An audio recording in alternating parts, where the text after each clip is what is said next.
Hi everyone, welcome to P K learnings.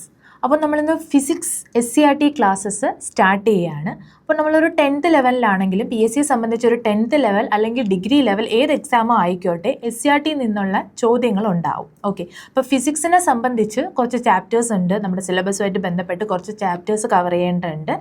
അപ്പോൾ നമുക്ക് ഓരോന്നായിട്ട് തുടങ്ങാം. ഓക്കെ, അപ്പോൾ നമ്മൾ ആദ്യം നോക്കാൻ പോകുന്നത് അളവുകളും യൂണിറ്റുകളും. നമ്മൾ ആദ്യത്തെ സെഷൻ അളവുകളും യൂണിറ്റുകളുമാണ് നോക്കാൻ പോകുന്നത്. എന്താണ്? മെഷർമെൻറ്റ് ആൻഡ് യൂണിറ്റ്സ് അല്ലെങ്കിൽ യൂണിറ്റ്സ് ആൻഡ് മെഷർമെൻ്റ് ആണ് ആദ്യത്തെ ക്ലാസ് അല്ലെങ്കിൽ ആദ്യത്തെ ചാപ്റ്റർ എന്ന് പറയുന്നത്. ഓക്കെ, അപ്പോൾ എന്താണ് ഈ യൂണിറ്റ്?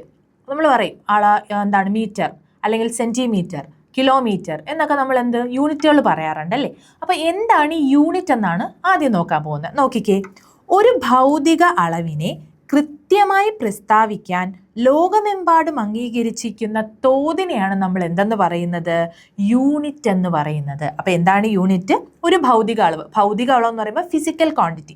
ഫിസിക്കൽ ക്വാണ്ടിറ്റി എന്ന് പറയുമ്പോൾ നമുക്ക് എന്താവാം? ദൂരം ആവാം, അല്ലെങ്കിൽ സമയമാവാം. അതെല്ലാം എന്താണ്?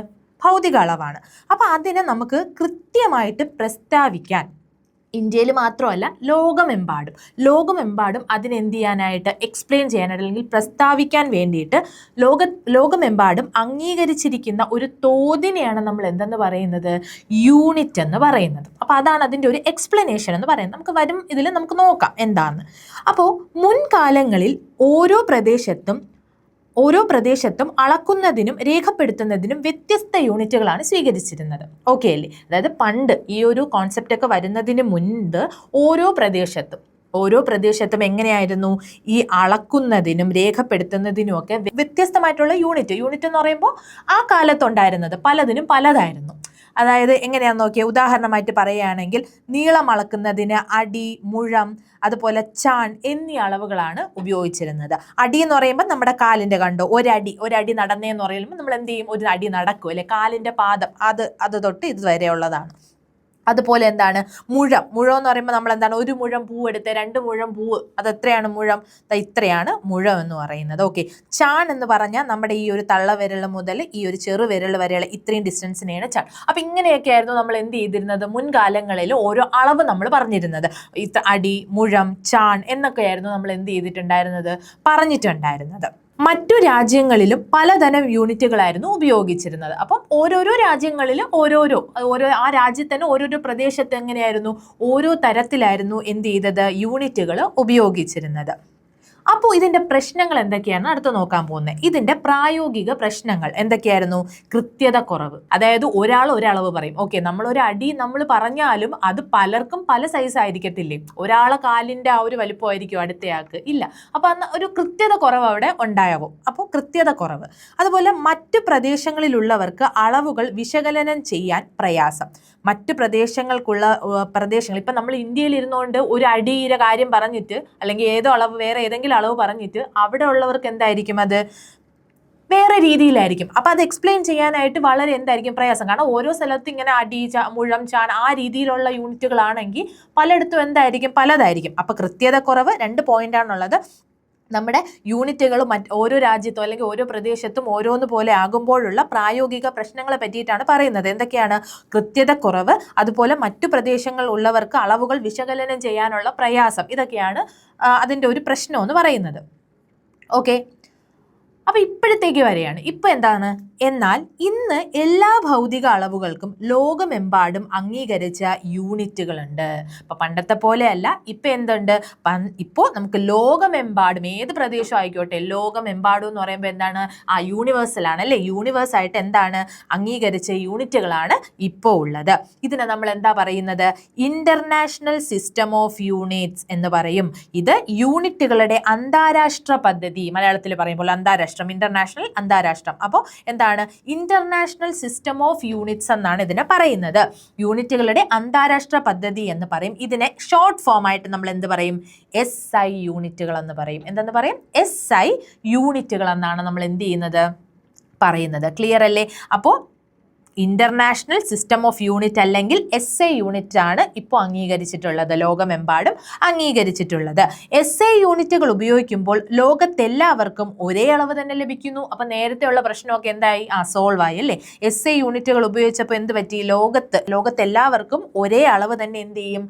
ലഭിക്കും. അതിപ്പോൾ നമുക്ക് ഓരോ അളവുകൾ എന്തൊക്കെയാണെന്നുള്ളത് ഇനി അടുത്ത് നോക്കാം കേട്ടോ. നമ്മൾ അളവുകളെ രണ്ടായിട്ട് തിരിക്കുകയാണ്. എന്തൊക്കെയാണെന്ന് നോക്കിക്കേ. അടിസ്ഥാന അളവുകൾ അല്ലെങ്കിൽ ബേസിക് യൂണിറ്റ്സ്. ഇനി രണ്ടാമത്തെയാണ് വ്യുൽപ്പന്ന അളവുകൾ അല്ലെങ്കിൽ ഡിറൈവ്ഡ് യൂണിറ്റ്സ്. അപ്പൊ പേര് തന്നെയുണ്ട്. ഒന്നത് അടിസ്ഥാനം, ബേസിക് ആയിട്ടുള്ളത്.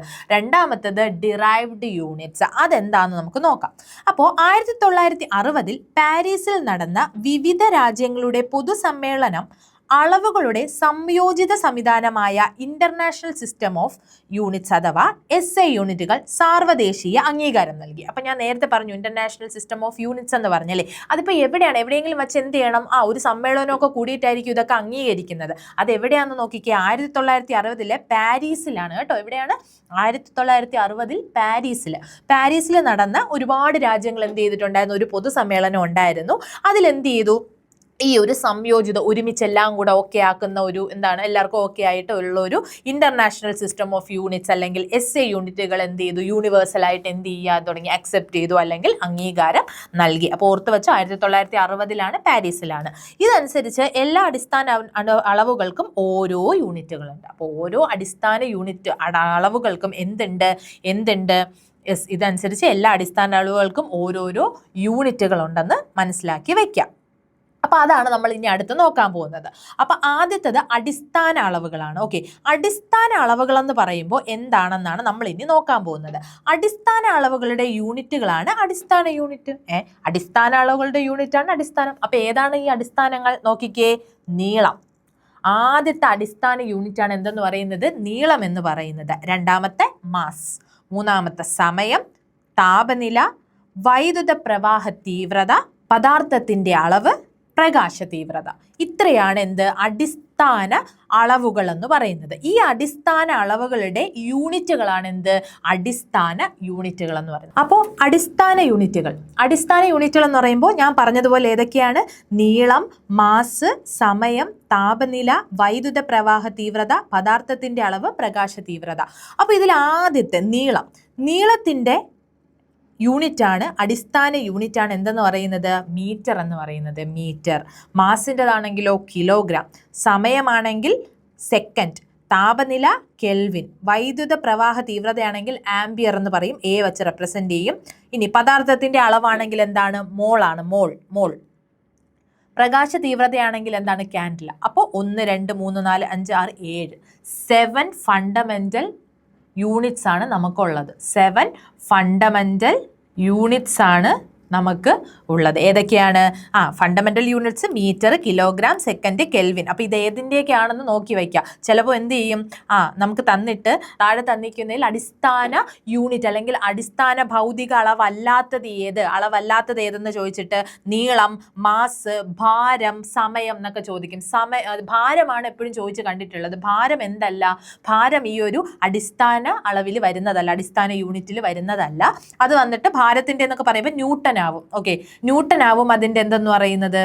അടിസ്ഥാന യൂണിറ്റ് എന്ന് പറയുന്നത്. ഓക്കെ, അപ്പൊ ന്യൂട്ടൺ ഒന്നും നമുക്ക് അതിൽ എന്ത് ചെയ്യേണ്ടതില്ല, അടിസ്ഥാന യൂണിറ്റിൽ വരുന്നതല്ല. നമുക്ക് അങ്ങോട്ട് പഠിക്കാം കേട്ടോ. അപ്പം ഭാരമാണ് ചോദിക്കുന്നതെങ്കിൽ അത് തെറ്റാണ്. മാസ് ആണ് എന്തെന്ന് പറയുന്നത്? മാസ് ആണ് ഒരു ഫണ്ടമെന്റൽ യൂണിറ്റ് എന്ന് പറയുന്നത്. ക്ലിയർ അല്ലേ? അപ്പൊ നമ്മുടെ ഏതൊക്കെയാണ് നമ്മുടെ ഫണ്ടമെന്റൽ യൂണിറ്റ്സ് ഏതൊക്കെയാണെന്ന് നോക്കിയേ. നീളം, മാസ്, സമയം, താപനില, വൈദ്യുത പ്രവാഹ തീവ്രത, പദാർത്ഥത്തിന്റെ അളവ്, പ്രകാശ തീവ്രത. ഇതിന്റെ യൂണിറ്റുകൾ പഠിച്ചു വയ്ക്കുക. SI യൂണിറ്റുകളാണ്. SI യൂണിറ്റുകൾ പഠിച്ചു വയ്ക്കണം. ഓക്കെ, ഇനി ഈ SI യൂണിറ്റുകളുടെ പ്രത്യേകതകൾ എന്തൊക്കെയാണെന്ന് നമുക്ക് നോക്കാം. ഏകീകൃത യൂണിറ്റുകളാണ് അല്ലേ? യുണീക്കാണത് എന്ന് വെച്ചാൽ അത് ദൂരത്തിന്റെ എന്ന് പറയുമ്പോൾ മീറ്റർ ആണ്. അതിന് ഇനി വേറെ അങ്ങോട്ടോ ഇങ്ങോട്ടോ ഇല്ല. ഒറ്റ ഇതേ ഉള്ളൂ. എന്താണ്? മീറ്റർ ആണ് ദൂരത്തിൻ്റെത്. സമയം എന്ന് വെച്ചാൽ സെക്കൻഡ് ആണ്. അതുപോലെ നമ്മുടെ മാസ് ചോദിച്ചാൽ കിലോഗ്രാം ആണ്. കെൽവിൻ ഏതിൻ്റെയാണ്? ടെമ്പറേച്ചർ അല്ലെങ്കിൽ താപനിലയുടെയാണ്. അതിലൊന്നും ഒരു വ്യത്യാസമില്ല. അതുകൊണ്ട് തന്നെ അത് ഏകീകൃതമാണ്. അന്താരാഷ്ട്ര അംഗീകാരം നമ്മൾ നേരത്തെ പറഞ്ഞതാണ്. 1960 പാരീസ് സമ്മേളനം അല്ലേ? അപ്പോൾ അത് അന്താരാഷ്ട്രമായിട്ട് അംഗീകരിച്ചിട്ടുള്ളവയാണ്. ഇവയെ അടിസ്ഥാനമാക്കി മറ്റളവുകളുടെ യൂണിറ്റുകൾ പ്രസ്താവിക്കാൻ പറ്റും. ഓക്കെ, ഇവയെ അടിസ്ഥാനമാക്കി, ഈ SI യൂണിറ്റുകളെ അടിസ്ഥാനമാക്കിയിട്ട് നമുക്ക് എന്ത് ചെയ്യാൻ പറ്റും? മറ്റ് അളവുകളെ പ്രസ്താവിക്കാനായിട്ട് സാധിക്കും. ഇനി അങ്ങോട്ട് പഠിക്കുമെങ്കിൽ ഞാൻ നിങ്ങൾക്ക് മനസ്സിലാവാൻ വേണ്ടി ഒന്ന് ജസ്റ്റ് പറയാം. ഇപ്പോൾ നമ്മുടെ സാന്ദ്രത, ഓക്കെ, സാന്ദ്രത ഡെൻസിറ്റി എന്ന് പറഞ്ഞാൽ നമുക്കറിയാം മാസ് ബൈ വോളിയം ആണ്. ഓക്കെ, നമുക്കറിയാം മാസ് ബൈ വോളിയം ആണെന്ന് അറിയാം. അപ്പോൾ ഈ ഒരു SI യൂണിറ്റ് ഏതൊക്കെയാണെന്ന് നോക്കാം. ഓക്കെ, അപ്പോൾ സാന്ദ്രതയുടെ നമുക്ക് SI യൂണിറ്റ്, നമുക്ക് യൂണിറ്റ് വേണം. അപ്പോൾ നമുക്ക് ഡിറൈവ് ചെയ്തെടുക്കാൻ പറ്റും. അതാണ് നമ്മൾ അവിടെ പഠിച്ച എന്ത്? വ്യുൽപ്പന്ന യൂണിറ്റുകൾ, അല്ലെങ്കിൽ എന്താണ്? Derived units. അപ്പോൾ ഈ സാന്ദ്രത എങ്ങനെയാണ് ഡിറൈവ്ഡ് യൂണിറ്റ് ആവുന്നത്? ഫണ്ടമെന്റൽ എന്ന് പറഞ്ഞാൽ ഇനി അതിലൊന്നുമില്ല, അത് ഫണ്ടമെന്റൽ ആണ്, അതിൽ ഇനി ഡിറൈവ് ചെയ്യാൻ അങ്ങനെയൊന്നുമില്ല. പക്ഷെ ഫണ്ടമെന്റലിൽ നിന്ന് നമുക്ക് എന്ത് ചെയ്യാൻ പറ്റും? ഡിറൈവ് ചെയ്തെടുക്കാൻ പറ്റും. നോക്കിക്കേ, നമ്മുടെ എന്താണ് മാസിൻ്റെത് കിലോഗ്രാം ആണെന്ന് നമുക്കറിയാലോ. ഡിവൈഡഡ് ബൈ എന്ന് പറയുമ്പോൾ നമ്മൾ ഇവിടെ ഇങ്ങനെ ഒരു സ്ലാഷ് ഇടും. ഇപ്പം ഇൻറ്റു ആണ്, MV എന്നായിരുന്നെങ്കിൽ കിലോഗ്രാം എന്ന് കരുതി അതിൻ്റെ കൂടെ അങ്ങ് എഴുതി പോകണം. ഡിവൈഡഡ് ബൈ ആകുമ്പോഴാണ് ഈ സ്ലാഷ് വരുന്നത്. ഈ സ്ലാഷ് ഇട്ടിട്ട് വി വോളിയമാണ്. വോളിയം എന്ന് പറയുമ്പോൾ എന്താണ്? M മീറ്റർ ഇൻറ്റു മീറ്റർ ആണ്, അതായത് മീറ്റർ ക്യൂബ് ആണ്. അങ്ങനെ മീറ്റർ ക്യൂബ് കണ്ടേ, മീറ്റർ ഫണ്ടമെന്റൽ നമ്മുടെ SI യൂണിറ്റ് മീറ്ററും അതുപോലെ കിലോഗ്രാമും വെച്ച് നമ്മൾ കണ്ടോ ഡെൻസിറ്റിയുടെ എന്ത് കണ്ടുപിടിച്ചു? യൂണിറ്റ് കണ്ടുപിടിച്ചു. അപ്പോൾ സാന്ദ്രതയുടേത് കിലോഗ്രാം പെർ മീറ്റർ ക്യൂബ് ആണ്. ഓക്കെ, അപ്പോൾ ഇതാണ് ഡിറൈവ്ഡ് യൂണിറ്റ്. ഒരു എക്സാമ്പിളാണ് ഞാനിപ്പോൾ പറഞ്ഞ സാന്ദ്രത എന്ന് പറയുന്നത്. അപ്പോൾ ഇവയെ അടിസ്ഥാനമാക്കി ഈ യൂണിറ്റുകളെ, SI യൂണിറ്റുകളെ അടിസ്ഥാനപ്പെടുത്തിയിട്ട് നമുക്ക് എന്ത് ചെയ്യാൻ പറ്റും? നമുക്ക് മറ്റളവുകളുടെ യൂണിറ്റുകളെ പ്രസ്താവിക്കാനായിട്ട് സാധിക്കും. ഇനി ഒരേ ഭൗതിക അളവുകൾക്ക് തന്നെ വിവിധ സന്ദർഭങ്ങളിൽ വ്യത്യസ്ത യൂണിറ്റുകൾ ആവശ്യമാണ്. അതായത് ഇപ്പോൾ നമ്മൾ പറയുന്ന ദൂരം നമ്മളിപ്പോൾ ഒരാൾ ഇത്ര ദൂരം സഞ്ചരിച്ചു എന്ന് പറയുമ്പോൾ നമ്മൾ ചിലപ്പോൾ എന്തിലായിരിക്കും പറയുന്നത്? കിലോമീറ്ററിലായിരിക്കും പറയുന്നത്, അല്ലേ? അതുപോലെ ഒരിക്കലും ഒരു വലിയ ഡിസ്റ്റൻസ് കവർ ചെയ്തതിനാൽ നമ്മൾ ഒരിക്കലും എന്ത് പറയത്തില്ല? മീറ്റർ എന്ന് പറയത്തില്ല. കുറച്ചും കൂടി ഇത്ര കിലോമീറ്റർ, 10 കിലോമീറ്റർ, എൻ്റെ വീട് തൊട്ട് എൻ്റെ ഓഫീസ് വരെ 10 കിലോമീറ്റർ ഉണ്ടെന്നേ പറയുള്ളൂ. 10 മീറ്റർ എന്ന് പറയുമ്പോൾ അത് അത്രയും അടുത്തായിരിക്കും. ദൂരം കൂടുന്നതിനനുസരിച്ച് നമ്മൾ അതിൻ്റെ അളവിൽ മാറ്റം വരുത്തും. അതാണ് ഇവിടെ പറയുന്നത്. ഒരേ ഭൗതിക അളവുകൾക്ക് തന്നെ വിവിധ സന്ദർഭങ്ങളിൽ നമ്മൾ എന്ത് ചെയ്യും? വ്യത്യസ്ത യൂണിറ്റുകൾ ആവശ്യമാണ്. താരതമ്യേന കൂടിയ അളവുകൾക്ക് വലിയ യൂണിറ്റുകളും കുറഞ്ഞ അളവുകൾക്ക് ചെറിയ യൂണിറ്റുമാണ് ഉപയോഗിക്കുന്നത്. ഇപ്പം നമ്മുടെ ദൂരത്തിന്റെ കാര്യം പറയുകയാണെങ്കിൽ സെന്റിമീറ്റർ ഒക്കെ ചെറുതാണ്. നമ്മുടെ സ്കെയിലൊക്കെ അളക്കുന്ന സെന്റിമീറ്റർ എന്ന് പറയുന്നത് ചെറിയ ദൂരം അളക്കാനാണ്. മീറ്റർ എന്ന് പറയുമ്പോൾ കുറച്ചും കൂടെ, കിലോമീറ്റർ എന്ന് പറയുമ്പോൾ നമ്മൾ വലിയ ഡിസ്റ്റൻസ് ഒക്കെ കവർ ചെയ്യുമ്പോൾ നമ്മൾ പറയുന്നതാണ് കിലോമീറ്റർ. അപ്പോൾ ആ ഒരു ഇതനുസരിച്ച് നമ്മൾ എന്ത് ചെയ്യും? ഒരേ യൂണിറ്റിന്. പക്ഷേ SI യൂണിറ്റ് ഏതേ ഉള്ളൂ ദൂരത്തിന്റെ? SI യൂണിറ്റ് എന്ന് പറയുന്നത് മീറ്റർ ആണ്. അതെല്ലായിടത്തും അംഗീകരിച്ചിട്ടുള്ളവയാണ്. ഓക്കെ, അപ്പോൾ ഈ കിലോമീറ്റർ സെന്റിമീറ്റർ എന്ന് പറയുന്നത് പല സന്ദർഭങ്ങളിൽ നമ്മൾ ഉപയോഗിക്കുന്ന യൂണിറ്റ് ആണ് ദൂരത്തിന്റെ. അപ്പോൾ ഒരു ഭൗതികകളിൽ ഒരുപാട് യൂണിറ്റുകൾ ഉണ്ടാവും, പക്ഷെ അടിസ്ഥാന യൂണിറ്റ് ആയിട്ട് അല്ലെങ്കിൽ SI യൂണിറ്റ് ആയിട്ട് ഒരെണ്ണേ നമ്മൾ പറയത്തുള്ളൂ, അതാണ് മീറ്റർ ദൂരത്തിന്റെ കേസിൽ. ഓക്കെ, ഇനി നമ്മളെ യൂണിറ്റ്, ഓക്കെ, നീളത്തിന്റെ വിവിധ യൂണിറ്റുകളെ പറ്റിയിട്ടാണ് പറയാൻ പോകുന്നത്. അപ്പൊ നോക്കിക്കേ, നീളത്തിന്റെ SI യൂണിറ്റ് മീറ്റർ ആകുന്നു. ഞാൻ പറഞ്ഞല്ലോ നീളത്തിന് ഒരേ ഒരു SI യൂണിറ്റേ ഉള്ളൂ, അതാണ് മീറ്റർ എന്ന് പറയുന്നത്. M കൊണ്ട് നമ്മൾ എന്ത് ചെയ്യും? റെപ്രസെന്റ് ചെയ്യും. സ്മോൾ m ആണ് റെപ്രസെന്റ് ചെയ്യുന്നത്. നീളത്തിന്റെ മറ്റ് യൂണിറ്റുകളാണ് ഞാൻ നേരത്തെ പറഞ്ഞ സെന്റിമീറ്റർ, മില്ലിമീറ്റർ, അതൊക്കെ വളരെ ചെറിയ അളവുകളാണ്. കിലോമീറ്റർ എന്ന് പറയുമ്പോൾ വലുതാണ്. നമുക്ക് അളവ് വെച്ച് നോക്കാം. 1 മീറ്റർ എന്ന് പറയുന്നത് എത്രയും നോക്കിക്കേ? 100 സെന്റിമീറ്റർ, അല്ലേ? കൊച്ചുകുട്ടിക്ക് വരെ അറിയാം 1 മീറ്റർ എന്ന് പറയുന്നത് എത്ര സെന്റിമീറ്റർ ആണ്? 100 സെന്റിമീറ്റർ. എന്നാൽ 1 സെന്റിമീറ്റർ, അവിടെ ഒരു കൺഫ്യൂഷൻ വരും. 1 സെന്റിമീറ്റർ എന്ന് പറയുന്നത് എത്രയാണെടാ? 10 മില്ലിമീറ്റർ ആണ്. ഓക്കെ, അതായത് നമ്മളിപ്പോൾ നമ്മുടെ സ്കെയിൽ ഉണ്ടല്ലോ, നമ്മുടെ സ്കെയിൽ നമ്മൾ കൺസിഡർ ചെയ്യുകയാണെങ്കിൽ 1 2 3 4 5 6 7 8 9 10, അതായത് ഇത്രയാണ് നമ്മൾ 1 സെന്റിമീറ്റർ ആയിട്ട് പറയുന്നത്. ആ ഒരു നമ്മൾ 0 തൊട്ടിട്ട് ഇപ്പോൾ 1 വരെയാണെങ്കിൽ ഇതിൻ്റെ ഇടയിൽ എത്ര കാണും? 1 സെന്റിമീറ്റർ ആണ്, അല്ലേ? 1 സെന്റിമീറ്റർ എന്ന് പറയുമ്പോൾ ഈ 10 ചെറിയ വരകൾ ചേർന്നത് ഓരോ മില്ലിമീറ്റർ, അതിനെയാണ് നമ്മൾ അങ്ങനെ ആലോചിച്ചാൽ മതി. അപ്പോൾ 1 സെന്റിമീറ്റർ എന്ന് പറയുമ്പോൾ നമ്മൾ എന്ത് ചെയ്യണം? സ്കെയിലിനെ ആലോചിക്കണം. സ്കെയിലിൽ എത്ര വരകളുണ്ട്? 1 സെന്റിമീറ്ററിൻ്റെ ഇടയിൽ 10 വരകളുണ്ട്, അല്ലേ? അപ്പോൾ 10 മില്ലി ലിറ്റർ എന്നുള്ള രീതിയിൽ ആലോചിച്ചാൽ മതി. ഇനി 1 മീറ്റർ എന്ന് പറഞ്ഞാൽ എത്ര മില്ലിമീറ്റർ ആണ്? 1000 മില്ലിമീറ്റർ ആണ്. അപ്പൊ നോക്കിക്കേ, 1 മീറ്റർ എന്ന് പറഞ്ഞാൽ 100 സെന്റിമീറ്റർ ആണ്. 1 സെന്റിമീറ്റർ എന്ന് പറഞ്ഞാൽ 10 മില്ലിമീറ്റർ ആണ്.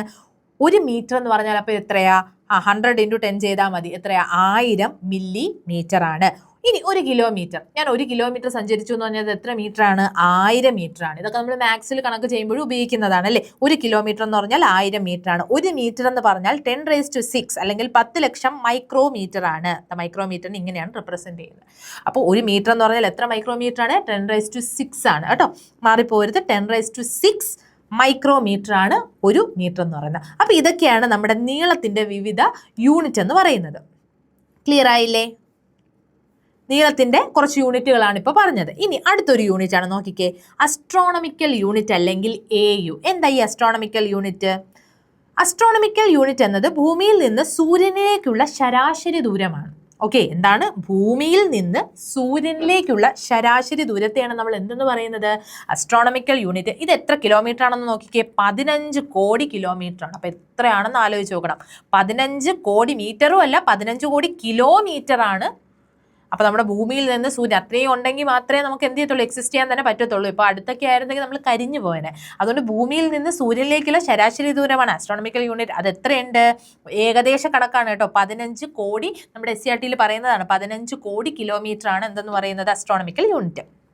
ഓക്കെ, ഇനി അടുത്ത് പ്രകാശവർഷം. അതും എന്താണ്? നീളത്തിൻ്റെ യൂണിറ്റ് ആണ്. Very very important. പ്രകാശവർഷം അല്ലെങ്കിൽ നമ്മൾ പറയും ലൈറ്റ് ഇയർ എന്ന് പറയും. ഇംഗ്ലീഷിൽ ലൈറ്റ് ഇയർ എന്ന് പറയും. അതായത് ലൈറ്റ് ഇയർ എന്തിൻ്റെ ഇതാണെന്ന് ചോദിക്കും. ലൈറ്റ് ഇയർ എന്തുമായിട്ട് ബന്ധപ്പെട്ടതാണ്? ദൂരത്തിൻ്റെ യൂണിറ്റ് ആണ്. ദൂരത്തിൻ്റെ യൂണിറ്റ് ആണ് പ്രകാശവർഷം. ഒരു വർഷം കൊണ്ട് പ്രകാശം ശൂന്യതയിലൂടെ സഞ്ചരിക്കുന്ന ദൂരം. അപ്പോൾ നമ്മൾ എങ്ങനെയാണ് അതിന് ഡിഫൈൻ ചെയ്യുന്ന പ്രകാശവർഷത്തെ?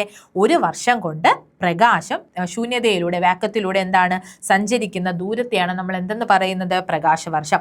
ഒരു സെക്കൻഡിൽ ഏകദേശം 3 ലക്ഷം കിലോമീറ്റർ വേഗതയിലാണ് പ്രകാശം സഞ്ചരിക്കുന്നത്. അപ്പോൾ ഒരു സെക്കൻഡിൽ എത്രയാണ്? 3 ലക്ഷം കിലോമീറ്റർ. 3 ലക്ഷം കിലോമീറ്റർ വേഗതയിലാണ് ആര് സഞ്ചരിക്കുന്നത്? പ്രകാശം സഞ്ചരിക്കുന്നത്. ഓക്കെ, അപ്പോൾ ഒരു സെക്കൻഡിൽ ഏകദേശം 3 ലക്ഷം കിലോമീറ്റർ വേഗതയിലാണ് ആര് സഞ്ചരിക്കുന്നത്? പ്രകാശം. അപ്പോൾ അസ്ട്രോണമിക്കൽ യൂണിറ്റ് അറിയാലോ, 15 കോടി കിലോമീറ്റർ ആണ് കേട്ടോ. അതുപോലെ നമ്മുടെ പ്രകാശവർഷം എന്ന് പറയുന്നത് 3 ലക്ഷം കിലോമീറ്റർ വേഗതയിലാണ് പ്രകാശം സഞ്ചരിക്കുന്നത്. ഇനി ഒരു പ്രകാശവർഷം എന്ന് പറഞ്ഞാൽ ഏകദേശം എത്ര കിലോമീറ്റർ ആണെന്ന് നോക്കിക്കേ. 9.46. ഓക്കെ, 9.46 × 10⁻12 കിലോമീറ്റർ ആണ്. അപ്പോൾ ഒരു പ്രകാശവർഷം, ഒരു ലൈറ്റ് ഇയർ എന്ന് പറയുന്നത് ഏകദേശം എത്രയാണ്? 9.46 × 10⁻12 കിലോമീറ്റർ ആണ്. ഇനി പാർസെക്കും എന്തിൻ്റെ യൂണിറ്റ് ആണെടാ? പാർസെക് എന്ന് പറഞ്ഞാലും നമ്മുടെ ദൂരത്തിൻ്റെ യൂണിറ്റ്, ഡിസ്റ്റൻസിൻ്റെ യൂണിറ്റ് തന്നെയാണ്. പാർസെക് എന്ന് പറഞ്ഞാൽ എത്ര മീറ്റർ ആണെന്ന് നോക്കിക്കേ. 3.086 × 10⁻16 മീറ്റർ ആണ് ഒരു പാർസെക് എന്ന് പറയുന്നത്. ഇനി പ്രകാശവർഷത്തിൽ പറയുകയാണെങ്കിലോ ഇത് ഇമ്പോർട്ടൻ്റ് ആണ്, ഒരുപാട് വട്ടം ചോദിച്ചിട്ടുണ്ട്. ഒരു പാർസെക് എന്ന് പറഞ്ഞാൽ 3.26 പ്രകാശവർഷം, ലൈറ്റ് ഇയേഴ്സ് ആണ്. 3.26 പ്രകാശവർഷമാണ് എന്തെന്ന് പറയുന്നത്? ഒരു പാർസെക് എന്ന് പറയുന്നത്. അപ്പോൾ അത് എത്ര മീറ്റർ ആണെന്ന് ചോദിച്ചാൽ 3.086 × 10⁻16 ആണ്, അല്ലെങ്കിൽ 10⁻16 ആണ്. പക്ഷെ പ്രകാശവർഷത്തിന്റെ ടേംസിലാണ് ചോദിച്ചിട്ടുള്ളത് കേട്ടോ. അപ്പോൾ ഒരു പാർസെക് എന്ന് പറഞ്ഞാൽ 3.26 പ്രകാശവർഷമാണ്. ക്ലിയർ അല്ലേ? അപ്പൊ നമ്മുടെ നീളത്തിന്റെ യൂണിറ്റുകളാണ് നമ്മൾ ആദ്യം ഡിസ്കസ് ചെയ്ത. ഇനിയാണ് മാസിന്റെ വിവിധ യൂണിറ്റുകളാണ് പറയാൻ പോകുന്നത്. അപ്പൊ എന്താണ് ഈ മാസ് എന്ന് പറഞ്ഞാൽ? ഒരു വസ്തുവിൽ അടങ്ങിയിരിക്കുന്ന ദ്രവ്യത്തിന്റെ അളവ്. ദ്രവ്യം എന്ന് പറഞ്ഞാൽ എന്താടാ? മാറ്റർ അല്ലെ? മാറ്റർ എന്ന് പറയുമ്പോൾ നമ്മുടെ എല്ലാ ഇതും ഉണ്ടാക്കിയിരിക്കുന്ന ടൈനി പാർട്ടിക്കിൾസ്, നമ്മൾ പറയില്ല നമ്മളെ ബോഡി ഉണ്ടാക്കിയിരിക്കുന്ന ഏറ്റവും ചെറിയ ഘടകം സെല്ലാണെന്ന് പറയത്തില്ലേ? അതുപോലെ ഏത് വസ്തു ഉണ്ടാക്കിയോ അതിന്റെ അടിസ്ഥാന ഇതിനെ നമുക്ക് എന്തെന്ന് പറയാം? ദ്രവ്യം അല്ലെങ്കിൽ മാറ്റർ എന്ന് പറയാം. അതിലെന്താണ് ആ ഒരു ദ്രവ്യത്തിന്റെ എത്രത്തോളം, ഒരു വസ്തുവിൽ അടങ്ങിയിരിക്കുന്ന ദ്രവ്യത്തിന്റെ അളവ്, എത്രത്തോളം ദ്രവ്യമാണ് അതിൽ അടങ്ങിയിരിക്കുന്നത്, ആ ഒരു അളവിനെയാണ് നമ്മൾ എന്തെന്ന് പറയുന്നത്? മാസ് എന്ന് പറയുന്നത്. മാസിന് നമ്മൾ മലയാളത്തിൽ എന്ത് പറയും? കുറച്ചും കൂടെ മലയാളത്തിൽ പറയുകയാണെങ്കിൽ നമ്മൾ പിണ്ഡം എന്ന് പറയും. എന്തെന്ന് പറയും? പിണ്ഡം എന്ന് പറയും കേട്ടോ. ഇങ്ങനെ തന്നെയല്ലോ അല്ലേടാ? ഓക്കെ, അപ്പോൾ നമ്മൾ ദൂരത്തെ പറ്റി പഠിച്ചു. ഇനി അടുത്തതാണ് മാസ്. ഓക്കെ, മാസിനെ പറ്റിയിട്ടാണ് നമ്മൾ ഇനി എന്ത് ചെയ്യുന്നത്? മാസിൻ്റെ വിവിധ യൂണിറ്റുകളെ പറ്റിയിട്ടാണ് അടുത്ത് നോക്കുന്നത്. അപ്പം നീളം പഠിച്ചു, ഇനി അടുത്ത് മാസിനെ നമുക്ക് എന്തെന്ന് പറയാം? പിണ്ഡമെന്ന് മലയാളത്തിൽ പറയാം. ഓക്കെ, പിണ്ഡം എന്ന് നമ്മളൊന്ന് കുറച്ചും കൂടെ മലയാളത്തിൽ പറയുകയാണെങ്കിൽ നമുക്ക് മാസിന് പിണ്ഡം എന്ന് പറയാം. ഓക്കെ, അപ്പോൾ എന്താണ് മാസ്? ഒരു വസ്തുവിൽ അടങ്ങിയിരിക്കുന്ന ദ്രവ്യത്തിന്റെ അളവിനെയാണ് നമ്മൾ മാസ് എന്ന് പറയുന്നത് അല്ലേ? അപ്പോൾ ഈ പറഞ്ഞ പോലെ ദ്രവ്യം എന്ന് പറഞ്ഞാൽ എന്താണ്? മാറ്റർ ആണ് കേട്ടോ. മാറ്റർ എന്ന് പറയുമ്പോൾ എന്തൊരു ചെറിയ, അതായത് അടിസ്ഥാനം, നമ്മൾ പറയും നമ്മുടെ ബോഡിയുടെ അടിസ്ഥാനമായിട്ടുണ്ടാക്കിയിരിക്കുന്ന ടൈനി ഇതെന്ന് പറയുന്ന സബ്സ്റ്റൻസ് ആണ് സെല്ലെന്ന്, കോശം എന്ന് പറയത്തില്ലേ? അതുപോലെ എന്ത് സാധനം, ഇപ്പോൾ ഈ ടേബിൾ ആയിക്കോട്ടെ അല്ലെങ്കിൽ ഏത് നിങ്ങളുടെ കയ്യിലിരിക്കുന്ന ഫോൺ ആയിക്കോട്ടെ, അതിൻ്റെ അതിൻ്റെ ഒരു ബേസിക് ആയിട്ടുള്ള ഒരു സാധനം ഓക്കെ ഉണ്ടാക്കിയിരിക്കുന്നത്, ഉണ്ടായിരിക്കുന്ന ആ ഒരു ടൈനി ഇതിനെയാണ് നമ്മൾ മാറ്റർ അല്ലെങ്കിൽ ദ്രവ്യം എന്ന് പറയുന്നത്. അപ്പോൾ ആ ഒരു ദ്രവ്യത്തിൽ ഒരു വസ്തുവിൽ, ആ ഒരു വസ്തു ഇപ്പോൾ നമ്മളൊരു വസ്തു കൺസിഡർ ചെയ്യുകയാണെങ്കിൽ അതിൽ ദ്രവ്യം കാണാം. കാരണം ആ ദ്രവ്യം ഒരുപാട് മാറ്റേഴ്സ് ചേർന്നായിരിക്കും ഉണ്ടായിരിക്കുന്നത്. അപ്പോൾ ആ ഒരു ദ്രവ്യത്തിൽ, ആ ഒരു വസ്തുവിൽ അടങ്ങിയിരിക്കുന്ന ദ്രവ്യത്തിൻ്റെ അളവ്, എത്രത്തോളം ദ്രവ്യമാണ് ആ വസ്തുവിലുള്ളത്, അതിൻ്റെ അളവിനെയാണ് നമ്മൾ എന്തെന്ന് പറയുന്നത്, മാസ് എന്ന് പറയുന്നത്. ക്ലിയർ ആയില്ലേ? അതാണ് കൂടുതൽ പറഞ്ഞു ഞാൻ കൺഫ്യൂഷൻ ആക്കുന്നില്ല. അതിനെയാണ് നമ്മൾ എന്തെന്ന് പറയുന്നത്, മാസ്. എത്രത്തോളം ദ്രവ്യ ആ വസ്തുവിലുണ്ട് അതാണ് അതിൻ്റെ മാസ് അല്ലെങ്കിൽ പിണ്ഡം എന്ന് പറയുന്നത്. ഇനി ഇതിൻ്റെ മാസിൻ്റെ ചെറിയ യൂണിറ്റുകളാണ് പറയാൻ പോകുന്നത്. ഏതൊക്കെയാണ്? മാസിൻ്റെ SI യൂണിറ്റ് എന്താണ്? ഓർമ്മയുണ്ടോ? കിലോഗ്രാം ആണ് SI യൂണിറ്റ് എന്ന് പറയുന്നത്. കിലോഗ്രാം ആണ് SI യൂണിറ്റ്. അപ്പോൾ അതിൻ്റെ കൊച്ചു യൂണിറ്റുകളാണ് മില്ലിഗ്രാം, ഗ്രാം എന്ന് പറയുന്നത്. ഇനി വലിയ വലിയ യൂണിറ്റുകളുണ്ട്. ക്വിൻറ്റൽ, അതുപോലെ ടൺ. ഇത്ര ടൺ എന്ന് പറയും. ആ ടൺ കൊണ്ട് ഉദ്ദേശിക്കുന്നത് എന്താണ്? മാസിനെയാണ് കേട്ടോ. അതുപോലെ എന്താണ് ക്വിൻറ്റൽ, ടൺ, ഇതൊക്കെ എന്താണ്? മാസിൻ്റെ വലിയ വലിയ യൂണിറ്റുകളാണ്. അപ്പോൾ ഒരു വസ്തുവിൽ അടങ്ങിയിരിക്കുന്ന ദ്രവ്യത്തിൻ്റെ അളവ് മാസ്. ചെറിയ യൂണിറ്റ് നമുക്കറിയാം മില്ലിഗ്രാമും ഗ്രാമും ഒക്കെയാണ്. വലിയ വലിയ യൂണിറ്റുകളാണ് ക്വിൻറ്റൽ, അതുപോലെ ടൺ എന്ന് പറയുന്നത്. ഇനി അടുത്ത് നോക്കിക്കേ, യൂണിറ്റും അതുപോലെ കിലോഗ്രാമുമായുള്ള ബന്ധമാണ് അടുത്ത്. ആദ്യത്തെയാണ് മില്ലിഗ്രാം. മില്ലിഗ്രാം നോക്കിക്കേ, മില്ലിഗ്രാമുമായിട്ടുള്ള ബന്ധം കിലോഗ്രാമിന് എന്താണ് നോക്കിക്കേ, 10 ലക്ഷം മില്ലിഗ്രാം. ഓക്കെ, അപ്പോൾ ഒരു കിലോഗ്രാം എന്ന് പറഞ്ഞാൽ 10 ലക്ഷം. കാരണം മില്ലിഗ്രാം എന്ന് പറഞ്ഞാൽ അത്രയും ചെറുതാണ്. ഈ 10 ലക്ഷം മില്ലിഗ്രാം ചേരുമ്പോഴേ എന്തോ ആവത്തുള്ളൂ, 1 കിലോഗ്രാം ആവത്തുള്ളൂ. ഇനി ഗ്രാമിൻ്റെ ഇതിൽ പറയുകയാണെങ്കിൽ 1 കിലോഗ്രാം എന്ന് പറഞ്ഞാൽ 1000 ഗ്രാം. ഈ കിലോയും ഗ്രാമും അങ്ങനെയൊക്കെ വരെ ഇപ്പം നമ്മൾ പറയില്ലേ, എന്താണ് 1 കിലോമീറ്റർ എന്ന് പറഞ്ഞാൽ 1000 മീറ്റർ ആണെന്ന് പറയത്തില്ലേ, അതുപോലെ 1 കിലോഗ്രാം എന്ന് പറഞ്ഞാൽ എത്രയായിരിക്കും? 1000 ഗ്രാം ആയിരിക്കും. 1000 ഗ്രാം ആയിരിക്കും. ഇനി ഈ രണ്ട് നന്നായിട്ട് നോക്കുക, നമുക്ക് എപ്പോഴും തിരിഞ്ഞു പോകും. 1 ക്വിൻറ്റൽ എന്ന് പറയുന്നത് എന്താണ്? 100 കിലോഗ്രാം ആണ്. എന്നാൽ ഒരു ടൺ എന്ന് പറഞ്ഞാലോ 1000 കിലോഗ്രാം ആണ്. ഒരു ക്വിൻറ്റൽ എന്ന് പറഞ്ഞാൽ എത്രയാണ്? 100 കിലോഗ്രാം ചേരുമ്പോൾ 1 ക്വിൻറ്റൽ ആവും. എന്നാൽ 1000 കിലോഗ്രാം ചേർന്നാൽ എന്താവത്തുള്ളൂ? 1 ടൺ ആവത്തുള്ളൂ. 1000 കിലോഗ്രാം വേണം എന്തിന്? 1 ടൺ ആവാൻ. എന്നാൽ 100 കിലോഗ്രാം ഉണ്ടെങ്കിൽ എന്തായി? ആ 1 ക്വിൻറ്റലായി.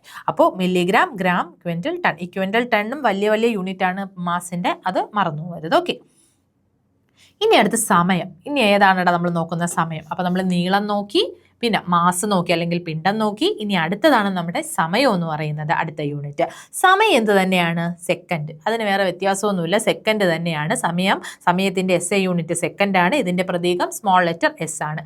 സമയം പ്രസ്താവിക്കുന്ന മറ്റു യൂണിറ്റുകൾ എന്തൊക്കെയാണ്? നമ്മൾ സമയം പ്രസ്താവിക്കുന്നത് നിങ്ങൾക്ക് തന്നെ അറിയാം. മണിക്കൂറും മിനിറ്റ്, മണിക്കൂറൊക്കെ എന്താണ് നമ്മൾ പറയുന്നതാണ് അല്ലേ? മിനിറ്റ്, അതുപോലെ അവർ അല്ലേ? അവറൊക്കെ എന്താണ്? സമയത്തിൻ്റെ മറ്റു യൂണിറ്റുകളാണ്. 1 മിനിറ്റ് എന്ന് പറഞ്ഞാൽ എത്ര സെക്കൻഡാണ്? 60 സെക്കൻഡ്. 1 മണിക്കൂർ എന്ന് പറഞ്ഞാൽ 3600 സെക്കൻഡാണ്. 1 മണിക്കൂർ എത്ര സെക്കൻഡാണ്? 3600 സെക്കൻഡാണ്. എന്നാൽ 1 മിനിറ്റ് എന്ന് പറഞ്ഞാൽ എത്ര സെക്കൻഡാണ്? 60 സെക്കൻഡാണ്. അപ്പോൾ മിനിറ്റും മണിക്കൂറും സെക്കൻഡിൻ്റെ ടേംസിൽ എഴുതിയിരിക്കുന്നതാണ് കേട്ടോ. മിനിറ്റ്, മണിക്കൂർ. SI യൂണിറ്റ് എന്താണ്? സെക്കൻഡാണ്. സ്മോൾ ലെറ്റർ S കൊണ്ടാണ് ഇത് റെപ്രസെൻ്റ് ചെയ്യുന്നത്. സമയം. അത്രയേ ഉള്ളൂ സമയത്തിനെ പറ്റിയിട്ട്. ഇനിയാണ് നമ്മൾ അടുത്തൊരു യൂണിറ്റിനെ പറ്റി പറയുന്നത്, വ്യാപ്തം. ഓക്കേടാ, വ്യാപ്തം അല്ലെങ്കിൽ വോളിയം. ഞാൻ നേരത്തെ പറഞ്ഞു, നമ്മുടെ ഡെൻസിറ്റി എടുത്ത സമയത്ത് നമ്മൾ ഡിറൈവ്ഡ് യൂണിറ്റ്സ് ഇനി നോക്കും. അപ്പോൾ ഞാൻ ഡീറ്റെയിൽ ആയിട്ട് പറഞ്ഞുതരാം. ഇപ്പോൾ നോക്കിക്കേടാ, വ്യാപ്തം നോക്കിക്കേ. ഒരു വസ്തുവിന് സ്ഥിതി ചെയ്യാൻ ആവശ്യമായ സ്ഥലത്തിൻ്റെ അളവാണ് അതിൻ്റെ വ്യാപ്തം. ഇപ്പം നിങ്ങൾക്ക് ഇരിക്കാനായിട്ട്, നിങ്ങളിപ്പോൾ ഒരു കസേരയിലോ കട്ടിലോ ആണ് ഇരിക്കുന്നതെങ്കിൽ നിങ്ങൾക്ക് ആവശ്യമായ അത്രയും സ്ഥലത്തിന് നമുക്ക് എന്തെന്ന് പറയാം? വോളിയം അല്ലെങ്കിൽ വ്യാപ്തം. എനിക്ക് ഇത്ര വോളിയം വേണം ഇരിക്കാൻ, അല്ലെങ്കിൽ ഈ ഒരു സാധനം വയ്ക്കാൻ എനിക്ക് ഇത്രയും വോളിയം വേണം എന്ന് പറയും. ആ ഒരു സ്ഥലത്തിൻ്റെ അളവ്, എത്രത്തോളം അളവ്. ഓക്കെ, അതിനെയാണ് നമ്മൾ വോളിയം അല്ലെങ്കിൽ വ്യാപ്തം എന്ന് പറയുന്നത്. ഇതിൻ്റെ SI യൂണിറ്റ് എന്താടാ? ക്യൂബിക് മീറ്റർ ആണ്. ഇതിൻ്റെ SI യൂണിറ്റ് എന്താണ്? ക്യൂബിക് മീറ്റർ ആണ്. അപ്പം SI യൂണിറ്റ് ഇമ്പോർട്ടൻ്റ് ആണ്, ക്യൂബിക് മീറ്റർ ക്യൂബ്. ഇനി നമ്മൾ എന്താണ്? വെള്ളം, അതുപോലെ പാല്, ഇതൊക്കെ നമ്മൾ എന്താണ്? ഇത്ര വോളിയോ എന്ന് പറയുമല്ലേ? അവിടെ നമ്മൾ എന്താ യൂസ് ചെയ്യുന്നത്? കോമൺലി നമ്മൾ ലിറ്റർ യൂസ് ചെയ്യും. 1 ലിറ്റർ പാല്, ഞാൻ 2 ലിറ്റർ പാലാണ് ഡെയിലി വാങ്ങുന്നത്, അല്ലെങ്കിൽ 1 ലിറ്റർ പാലാണ് ഡെയിലി വാങ്ങുന്നത് എന്നൊക്കെ പറയും അല്ലേ? അത് എത്ര സെൻറ്റിമീറ്റർ ക്യൂബാണ്? 1000 സെൻറ്റിമീറ്റർ ക്യൂബാണ്. 1 ലിറ്റർ എന്ന് പറയുന്നത് 1000 സെൻറ്റിമീറ്റർ ക്യൂബാണ്. ഇനി മില്ലി ലിറ്റർ അറിയാം. മില്ലി ലിറ്റർ എന്നൊക്കെ പറയുമ്പോൾ എന്തായിരിക്കും? ചെറിയ അളവായിരിക്കും അല്ലേ? അതെത്രയാണ്? 1000. അപ്പോൾ 1 ലിറ്ററിനെ നമ്മൾ ലിറ്ററിനെ മില്ലി ലിറ്ററായിട്ട്, അതാണ് അതിൻ്റെ ഒരു കോൺസെപ്റ്റ് കേട്ടോ. ലിറ്ററിനെ മില്ലി ലിറ്ററിലോട്ട് മാറ്റാനായിട്ട് 1000 കൊണ്ട് എന്ത് ചെയ്യുക? മൾട്ടിപ്ലൈ ചെയ്യുക. ഓക്കെ, മൾട്ടിപ്ലൈ ചെയ്താലേ നമുക്ക് എന്ത് കിട്ടത്തുള്ളൂ, മില്ലി ലിറ്ററിലോട്ട് മാറ്റാൻ പറ്റത്തുള്ളൂ. അതുപോലെ ലിറ്ററിൽ തന്നിരിക്കുന്ന ഒരെണ്ണത്തിനെ സെന്റിമീറ്റർ ക്യൂബിൽ തന്നിരിക്കുന്നതിനെ പറയുകയാണ് ലിറ്ററിലോട്ട് കൺവേർട്ട് ചെയ്യാൻ. ലിറ്ററിലോട്ട് കൺവേർട്ട് ചെയ്യണമെങ്കിൽ നമ്മൾ എന്ത് ചെയ്യണം? ഈ ഒരു 1000 കൊണ്ടേ നമുക്ക് ചെയ്യാൻ പറ്റത്തുള്ളൂ. അപ്പം ലിറ്ററിനെ നമ്മൾ എന്ത് ചെയ്യണം, അതായത് 1 ലിറ്റർ എന്ന് പറഞ്ഞാൽ 1000 സെന്റിമീറ്റർ ക്യൂബാണ്. അതുകൊണ്ട് നമ്മൾ എന്ത് ചെയ്യുക, ഇതുകൊണ്ട് ഈ ഒരു സംഭവം കൊണ്ടാണ് നമ്മൾ ഗുണിക്കണോ ഡിവൈഡ് ചെയ്യണോ എന്ന് നമ്മൾ എന്ത് ചെയ്യേണ്ടത്, മനസ്സിലാക്കേണ്ടത്. അപ്പം ലിറ്ററിനെ നമ്മൾ മില്ലി ലിറ്ററിലോട്ട് മാറ്റാൻ എന്ത് ചെയ്താൽ മതി, 1000 കൊണ്ട് ഗുണിച്ചാൽ മതി. കാരണം അപ്പോൾ അത്രയും വലിയ അളവ് നമുക്ക് ലഭിക്കണം, എന്നാലും മില്ലി ലിറ്ററിലോട്ട് മാറുള്ളൂ. അതുപോലെ തന്നെയാണ് സെന്റിമീറ്റർ ക്യൂബിലോട്ടും. 1 ലിറ്ററിന് സെന്റിമീറ്ററിലോട്ട് ക്യൂബിലോട്ട് മാറ്റണമെങ്കിൽ എന്ത് ചെയ്താൽ മതി, 1000 കൊണ്ട് നമ്മൾ ഇൻറ്റു ചെയ്താൽ മതി. ഓക്കെ, അപ്പോൾ ക്ലിയർ അല്ലേ? 1 ലിറ്റർ എന്ന് പറഞ്ഞാൽ 1000 സെന്റിമീറ്റർ ക്യൂബാണ്. 1 ലിറ്റർ എന്ന് പറഞ്ഞാലും എത്ര തന്നെയാണ്, 1000 മില്ലി ലിറ്റർ തന്നെയാണ്. ഓക്കെ, മില്ലി ലിറ്റർ തന്നെയാണ്. ഓക്കെ, അപ്പോൾ ഇതാണ് നമ്മുടെ വ്യാപ്തത്തെ പറ്റി പറയുന്നത്.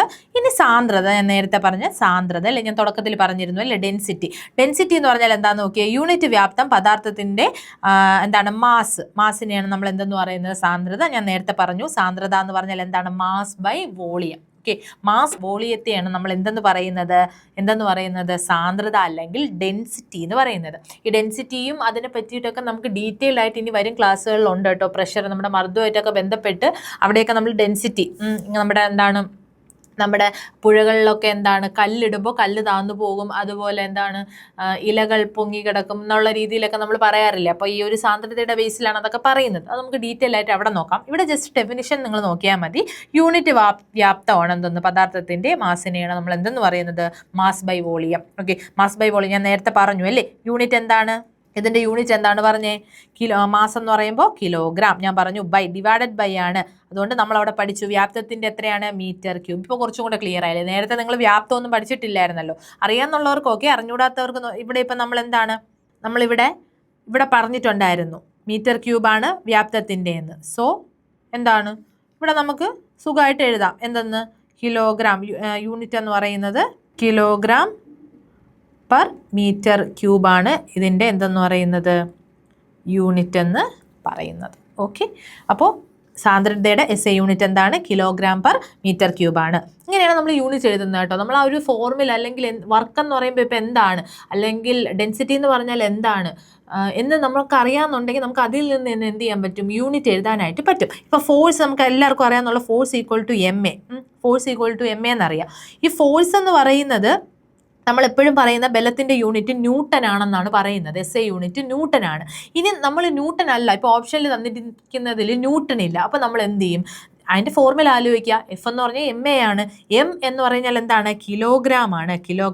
ആക്സിലറേഷൻ, അപ്പോൾ ആക്സിലറേഷൻ എന്താണെന്ന് അറിഞ്ഞാലേ അവിടെ എന്ത് ചെയ്യാൻ പറ്റുള്ളൂ, യൂണിറ്റ് എഴുതാൻ പറ്റുള്ളൂ. ആക്സിലറേഷൻ എന്ന് പറഞ്ഞാൽ എന്താണ്, വെലോസിറ്റി ബൈ ടൈം ആണ്. പ്രവേഗം ബൈ സമയമാണ് എന്തെന്ന് പറയുന്നത്, ത്വരണം അല്ലെങ്കിൽ ആക്സിലറേഷൻ എന്ന് പറയുന്നത്. നമ്മൾ അടുത്ത് പഠിക്കും കേട്ടോ. അടുത്ത് നമ്മൾ അതിനെ പറ്റിയിട്ടൊക്കെ പഠിക്കുമ്പോൾ നിങ്ങൾക്ക് എന്ത് ചെയ്യാൻ പറ്റും, യൂണിറ്റുമായിട്ട് കണക്ട് ചെയ്യാൻ പറ്റും. ഇവിടെ ഞാൻ ജസ്റ്റ് പറയാമെന്നുള്ളവർക്ക് അറിയാം. ഓക്കെ, ആക്സിലറേഷൻ അല്ലെങ്കിൽ നമ്മുടെ ത്വരണം എന്ന് പറയുന്നത് പ്രവേഗമാറ്റം ബൈ സമയമാണ് നമ്മൾ എന്തെന്ന് പറയുന്നത്, ത്വരണമെന്ന് പറയുന്നത്. അപ്പോൾ പ്രവേഗം എന്ന് പറയുമ്പോൾ എന്താണ് അവിടെ, വെലോസിറ്റി എന്ന് പറയുമ്പോൾ അവിടെ മീറ്റർ പെർ സെക്കൻഡ് സ്ക്വയർ ആണ്. മീറ്റർ പെർ സെക്കൻഡ് ആണ്. Okay, metre per second square ആണ്.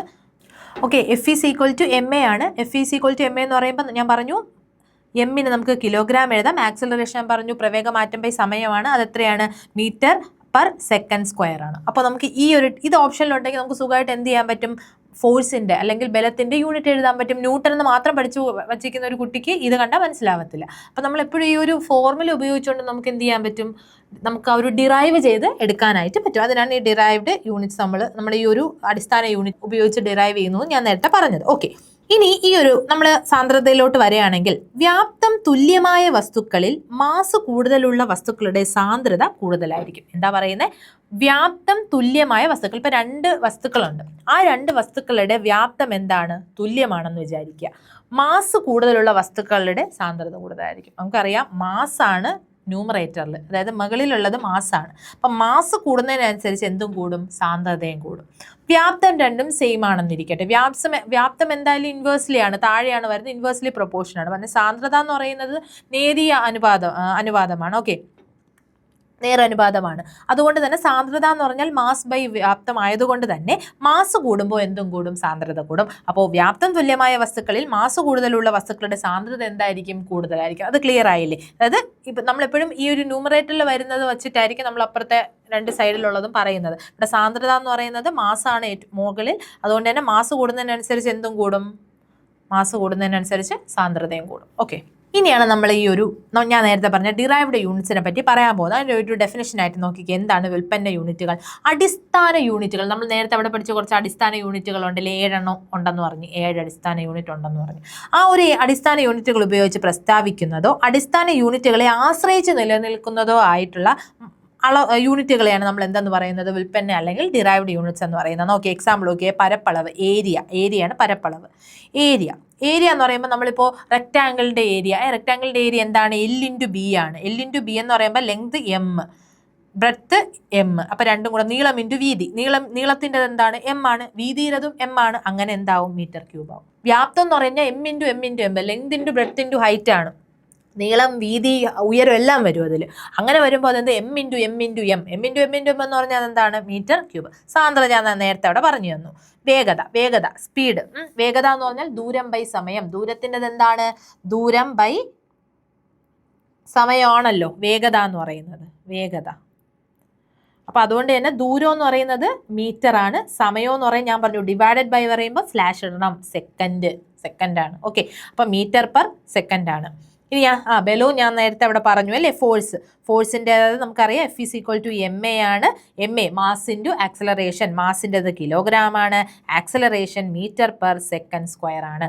ആക്സലറേഷൻ എന്ന് പറഞ്ഞാൽ v/t ആണ് അല്ലേ, v/t. വെലോസിറ്റി എന്ന് പറഞ്ഞാൽ എന്താണ്, വെലോസിറ്റിയുടെ യൂണിറ്റ് നമുക്കറിയാം മീറ്റർ പെർ സെക്കൻഡ് ആണ്. ഡിസ്പ്ലേസ്മെന്റ് ബൈ ടൈം അല്ലേ, ഡിസ്പ്ലേസ്മെന്റ് ബൈ ടൈം എന്ന് പറയുമ്പോൾ എന്താണ്, metre per second divided by second, ഇങ്ങനെയാണ് അല്ലേ. അപ്പോൾ ഈ സെക്കൻഡ് എന്ത് ചെയ്യും, മുകളിലോട്ട് വരുമ്പോൾ അതെന്തായിട്ട് മാറും, ഇവിടെ എഴുതാം, ആക്സലറേഷൻ്റെത് എന്തായിട്ട് മാറും, മീറ്റർ പെർ സെക്കൻഡ് സ്ക്വയർ എന്നാവും, ക്ലിയർ അല്ലേ? അതായത് ഈ എസ് താഴെ വരും, രണ്ട് എസ്സും കൂടെ ചേർന്ന് S² എന്നാവും. അങ്ങനെയാണ് ആക്സലറേഷൻ്റെത് എന്താവുന്നത്, മീറ്റർ പെർ സെക്കൻഡ് സ്ക്വയർ ആവുന്നത്. അതെടുത്ത് നേരെ ബലത്തിലോട്ട് ഇട്ട് കൊടുത്താൽ മതി. അപ്പോൾ kilogram metre per second square. ഈ പറഞ്ഞ പോലെ ബലത്തിൻ്റെത് ന്യൂട്ടൺ എന്ന് മാത്രമേ അറിയാവുന്നവർക്ക് ഈ പ്രശ്നം വരുള്ളൂ. അല്ലാത്തുള്ളവർക്ക് എങ്ങനെ കണ്ടുപിടിക്കുക എന്നുള്ളതാണ് കേട്ടോ പറയുന്നത്. ഈ ഒരു F=ma വെച്ചിട്ട് നമ്മൾ ചെയ്യുകയാണെങ്കിൽ നമുക്ക് സുഖമായിട്ട് എന്ത് കിട്ടും, kilogram metre per second square കിട്ടും. ഓക്കെ, അപ്പോൾ ഇത്രയാണ് നമ്മുടെ യൂണിറ്റുകൾ എന്ന് പറയുന്നത്. വ്യുൽപ്പന്ന യൂണിറ്റുകൾ കുറച്ച് എക്സാമ്പിൾ: പരപ്പളവ്, വ്യാപ്തം, സാന്ദ്രത, വേഗത. നിങ്ങൾക്ക് അറിയാവുന്ന വ്യുൽപ്പന്ന യൂണിറ്റുകളൊന്ന് എഴുതി ഒന്ന് ചെയ്ത് നോക്കിക്കേ. ഇപ്പം നിങ്ങൾക്ക് അറിയാവുന്ന ഇപ്പം വർക്ക് എന്ന് പറഞ്ഞാൽ F/S ആണ്.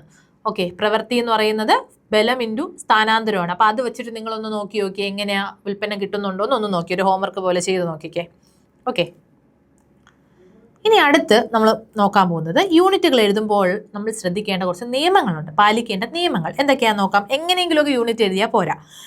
യൂണിറ്റുകളുടെ പേര് പ്രതീകത്തിന് പകരമായി എഴുതുമ്പോൾ ചെറിയ അക്ഷരങ്ങൾ മാത്രം ഉപയോഗിക്കുക. ഓക്കെ, നമ്മൾ നേരത്തെ മീറ്റർ എന്നും സെക്കൻഡും എന്നൊക്കെ പറഞ്ഞു. അവിടെ എല്ലാം നമ്മൾ എന്താ ഉപയോഗിച്ചത്, ആൽഫബറ്റ്സിലെ ചെറിയ ആൽഫബറ്റ്സ് ആണല്ലേ. നമ്മൾ ഇംഗ്ലീഷ് ലെറ്റർ അല്ല, ചെറിയ M small letter, S small, kilogram, kg എല്ലാം എന്താണ് സ്മോൾ. ഇതൊരിക്കലും എന്തല്ല, ദൂരത്തിൻ്റെ യൂണിറ്റ്, മീറ്റർ അല്ല. ഇങ്ങനെ എഴുതിയാൽ മാത്രമേ എന്താവത്തുള്ളൂ, യൂണിറ്റ് ആവത്തുള്ളൂ. അതായത് ദൂരത്തിൻ്റെ യൂണിറ്റ് എപ്പോഴും സ്മോൾ m ആയിരിക്കും. ഇനി രണ്ടാമത്തത് എന്താണെന്ന് നോക്കിയേ. വ്യക്തികളുടെ പേരിൽ നിന്നും രൂപം കൊണ്ട യൂണിറ്റിൻ്റെ പ്രതീകങ്ങൾ ഇംഗ്ലീഷ് അക്ഷരമാലയിലെ വലിയ അക്ഷരങ്ങൾ ഉപയോഗിച്ച് എഴുതണം. എക്സാമ്പിൾ നമുക്കറിയാം, ഫോഴ്സിൻ്റെത് ന്യൂട്ടൺ ആണെന്നറിയാം അല്ലേ. അപ്പം ന്യൂട്ടൻ്റെ പേരിലായതുകൊണ്ട് തന്നെ ഒരാളെ പേരാണ് എന്തുപയോഗിക്കണം, വലിയ അക്ഷരം ഉപയോഗിക്കണം.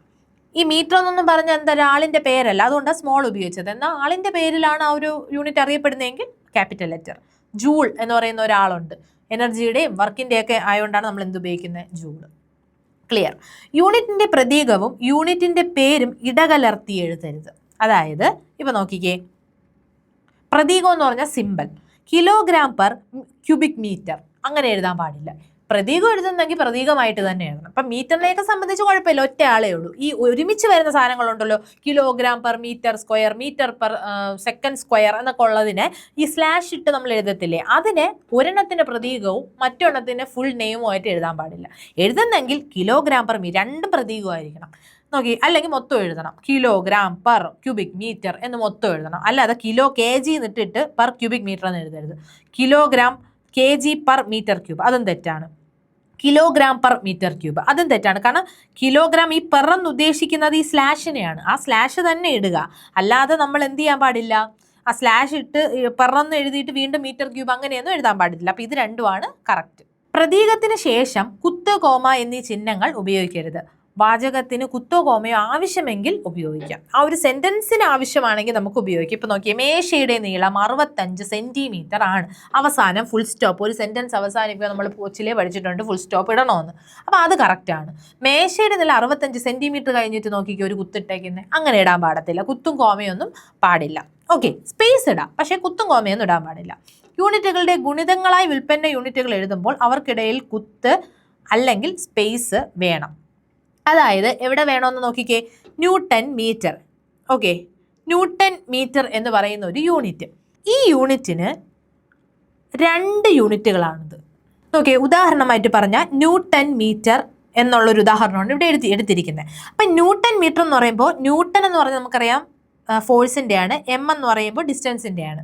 അപ്പം നമ്മളിതാ ഇവിടെ ഇങ്ങനെ എഴുതാൻ പാടില്ല, അതായത് അടുപ്പിച്ച് എഴുതാൻ പാടില്ല. ന്യൂട്ടന് ശേഷം ഒന്നെങ്കിൽ സ്പേസ് എഴുതണം, അല്ലെങ്കിൽ എൻ എഴുതി കഴിഞ്ഞിട്ട് ഒരു കുത്തിട്ടിട്ടെങ്കിലും എഴുതാം. അതൊന്നും എന്താണ്, 2 2ആണ്. അങ്ങനെ ആലോചിച്ചാൽ 2 2ആണ്. അതുകൊണ്ട് ഇടയ്ക്ക് ഒരു സ്പേസ് വേണം, അല്ലെങ്കിൽ ഒരു കുത്തെങ്കിലും അറ്റ്ലീസ്റ്റ് എന്ത് ചെയ്യണം, ഇടണം. ന്യൂട്ടൺ മീറ്റർ എന്നോ, newton metre force into distance, ഇത് വർക്കിൻ്റെ ആണെന്ന് നമുക്ക് പറയാം, ഫോഴ്സ് ഇൻറ്റു എസ്. അപ്പം എന്നും എമ്മും എന്ന് പറയുമ്പോൾ നമ്മൾ ഇടയ്ക്ക് ഒന്ന് കുത്തിടുക, അല്ലെങ്കിൽ ഒരു സ്പേസ് ഇട്ട് എഴുതുക. ഒരുമിച്ച് ഇങ്ങനെ എഴുതി വയ്ക്കരുത്, അത് തെറ്റാണ്. ഓക്കെ, ഇനി അടുത്ത് നോക്കിക്കേ. ഓക്കെ, ഇത് ഇവിടെ തന്നെ എഴുതാം, ന്യൂട്ടൺ മീറ്റർ. ഇത് തെറ്റാണ് കേട്ടോ, ഇത് രണ്ടുമാണ് ശരി. ഇനി ഒരു വിൽപ്പന യൂണിറ്റിൽ ഒന്നിൽ കൂടുതൽ ചരിഞ്ഞ വരകൾ ഉപയോഗിക്കാൻ പാടില്ല. ഒരൊറ്റ ചരിഞ്ഞ വര ഉപയോഗിക്കാൻ പാടുള്ളൂ. ഞാൻ നേരത്തെ പറഞ്ഞ ചരിഞ്ഞ വര. ഓക്കെ, ഇത് തെറ്റാണ്. മീറ്റർ പെർ സെക്കൻഡ് സ്ക്വയർ അല്ലെങ്കിൽ kilogram metre per second square. ഇതിൽ പോലെ മീറ്റർ പെർ സെക്കൻഡ് ഇങ്ങനെ വീണ്ടും എഴുതല്ല, അതിന് പകരമാണ് ഈ സ്ക്വയർ ഇടുന്നത്. അതിന് വീണ്ടും അതിൽ എന്ത് ചെയ്യേണ്ട, സ്ലാഷ് ഇട്ട് എഴുതേണ്ട ആവശ്യമില്ല. അപ്പം ഇത്രയാണ് എന്തെന്ന് പറയുന്നത്, നമ്മൾ പാലിക്കേണ്ട കുറച്ച് നിയമങ്ങളെന്ന് പറഞ്ഞത്. ഓക്കെ, നിയമങ്ങളെല്ലാം ക്ലിയർ ആയില്ലേ? ഇനി അടുത്തതാണ് നമ്മൾ പഠിക്കാൻ പോകുന്നതാണ് ലീസ്റ്റ് കൗണ്ട്. ഓക്കെ, എന്താണ് ഈ ലീസ്റ്റ് കൗണ്ട് എന്ന് പറഞ്ഞാൽ? ലീസ്റ്റ് കൗണ്ട് വളരെ സിമ്പിളാണ്. ഒരു ഉപകരണം ഉപയോഗിച്ച് അളക്കാവുന്ന ഏറ്റവും കുറഞ്ഞ അളവിനെയാണ് നമ്മൾ എന്തെന്ന് പറയുന്നത്, ലീസ്റ്റ് കൗണ്ട്. എക്സാമ്പിളായിട്ട് നോക്കിക്ക്, ഈ ഒരു സ്കെയിൽ 15 സെൻറ്റിമീറ്റർ നീളമുള്ള ഈ ഒരു സ്കെയിലിനെ എടുക്കുകയാണ്. ഓക്കെ, 15 സെൻറ്റിമീറ്റർ ആണ് ഇതിൻ്റെ നീളം. ഈ 15 സെൻറ്റിമീറ്റർ നമ്മൾ സാധാരണ ഉപയോഗിക്കുന്ന സ്കെയിലിൻ്റെ ഏറ്റവും ചെറിയ അളവ് നമുക്ക് അതിൻ്റെ ലീസ്റ്റ് കൗണ്ട് 0.1 സെൻറ്റിമീറ്റർ ആണെന്ന് പറഞ്ഞതിൻ്റെ അർത്ഥം എന്താ? ഈ ഒരു 15 സെൻറ്റിമീറ്റർ സ്കെയിൽ ഉപയോഗിച്ച് നമുക്ക് അതിൽ ഏറ്റവും ചെറിയ അളവ് 0.1 സെൻറ്റിമീറ്റർ മാത്രമേ എന്ത് ചെയ്യാൻ പറ്റത്തുള്ളൂ, അളക്കാൻ പറ്റത്തുള്ളൂ. മീൻസ് 15 സെൻറ്റിമീറ്റർ ഉള്ള സ്കെയിലിൽ നമുക്ക് അളക്കാൻ പറ്റുന്ന ഏറ്റവും ചെറിയ അളവ് ഏതാണ്? 0.1 സെൻറ്റിമീറ്റർ ആണ്. അതിൽ കൂടുതലോ കുറവോ നമുക്ക് ലീസ്റ്റ് കൗണ്ടെന്ന് പറയാൻ പറ്റത്തില്ല. അത് ഈ ഒരു ഉപകരണം ഉപയോഗിച്ച് നമുക്ക് എന്താണ് 0.1 സെൻറ്റിമീറ്റർ ഉള്ള എന്താണ് അത്രയും ചെറിയ ഇതുവരെ നമുക്ക് എന്ത് ചെയ്യാൻ പറ്റും, അളക്കാൻ പറ്റും. ഞാൻ നേരത്തെ പറഞ്ഞല്ലോ നമ്മുടെ സ്കെയിലിൻ്റെ കാര്യം, 10 വരകളുണ്ട്. ആ ഒരു 10 വരകൾ ചേരുമ്പോൾ 1 2 3 4 ഈ ഓരോ മില്ലി ലിറ്റർ അല്ലേ, മില്ലിമീറ്റർ. അപ്പോൾ നമ്മൾ പറഞ്ഞു എത്രയാ, ഒരു സെൻറ്റിമീറ്റർ എന്ന് പറയുമ്പോൾ അത് 10 മില്ലിമീറ്ററിന് ഈക്വൽ ആണെന്ന് നേരത്തെ പറഞ്ഞായിരുന്നു, ഓർമ്മയുണ്ടോ? അതായത് ഈ ഒരു ഒറ്റ സെൻറ്റിമീറ്റർ, ഈ ഒരു സെൻറ്റിമീറ്റർ കഴിയാന്ന് പറഞ്ഞാൽ അത് ഈ 10 വരകൾ ചേർന്നതാണ്. അതിൽ തന്നെ നമ്മളിതാ 1/10 സെൻറ്റിമീറ്റർ ആണ് ഇതിൽ നമുക്ക് അളക്കാൻ പറ്റുന്ന ഏറ്റവും ചെറിയ അളവെന്ന് പറയുന്നത്, അല്ലേ? 1/10 സെൻറ്റിമീറ്റർ ആണ് നമുക്ക് അളക്കാൻ പറ്റുന്നത്. കറക്റ്റ് ആയല്ലോ ഇപ്പോൾ. അപ്പോൾ ഇതിനെയാണ് നമ്മൾ എന്തെന്ന് പറയുന്നത്, ലീസ്റ്റ് കൗണ്ട്. സിമ്പിൾ അല്ലേ? ഓക്കെ, അപ്പോൾ നമ്മൾ ഇത്രയാണ് ഈ ചാപ്റ്ററിൽ നമ്മൾ പഠിക്കുന്നത്. അളവുകളും യൂണിറ്റുകളും എന്ന് പറയുന്ന നമ്മുടെ 8ാം ക്ലാസ്സിൻ്റെ ചാപ്റ്റർ 1 ഇത് ന്യൂ SCERT ബേസ് ചെയ്തുകൊണ്ടാണ് അളവുകളും യൂണിറ്റുകളും എന്ന് പറയുന്ന ആ ഒരു ചാപ്റ്ററിൽ നിന്നാണ് ഞാൻ റെഫറൻസ് എടുത്തിട്ടുള്ളത്. അപ്പോൾ ആ ഒരു ചാപ്റ്റർ ബേസ് ചെയ്തുള്ള ക്ലാസ്സാണ് നമ്മളിന്ന് പഠിച്ചത്. ഓക്കെ, അപ്പോൾ താങ്ക് യു എവരി വൺ. നമുക്ക് അടുത്തൊരു SCERT ക്ലാസ്സായിട്ട് കാണാം.